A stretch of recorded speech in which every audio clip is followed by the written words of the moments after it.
akin, sa anak ko, siyempre kay Uyab, kay Jowa. Siyempre tag-isa kami. Ang ilalagay lang naman dito, pantalon. Kunti lang naman yung pantalon ko. So ito ang binili ko tatlo. Tag-iisa kami.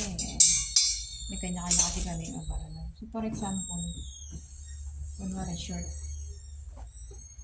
guys. Kunwari short. Hanger natin dito. Yan. Natin dito natin nilagay yan. Siyempre, pantalon lang muna. Pag pantalon kasi maganda. For example, yan. Diba? Tapos, another short na naman. Mahilig kasi short guys.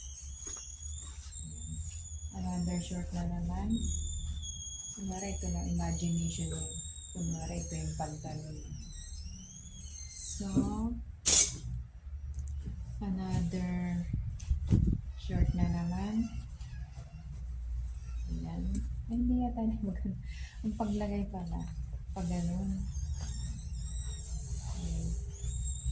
Ayan. Tapos ito. Pag ganun yung way niya. Ayan. Ayan siya. Ay, diba? Ayan siya. Ayan. So, another short na naman. Lagyan naman natin ito. Short. Ayan na naman siya guys. Ayan, diba? Ay. Ayan. So, nakita niyo yan guys. Ganyan. So, another short na naman. Another short na naman. Mamay guys. Ayan. Ilan lang naman yung pantalong ko doon. So, ito ang ating bagong biniling sabitan. Siguro tatlo ng pantalong ko yata.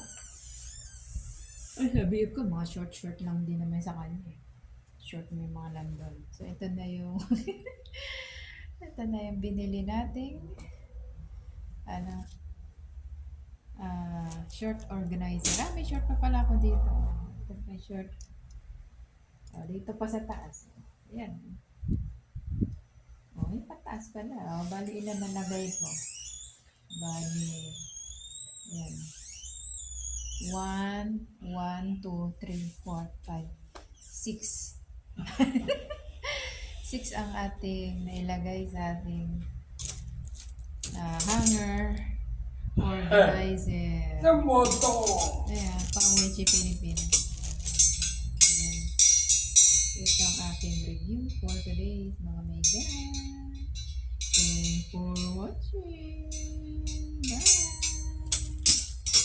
Pwede na.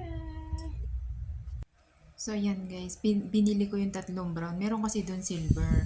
Kaso lang na kasi baka magkalawang. At least yan may balot. So, ayan, binili ko yung tatlo. Tag-iisa kami guys sa anak ko, sa akin, at kay Jowa. Kaya tatlo yung binili ko. Unti lang naman yung pantalon ko. Sa anak ko konti rin. More on skirt.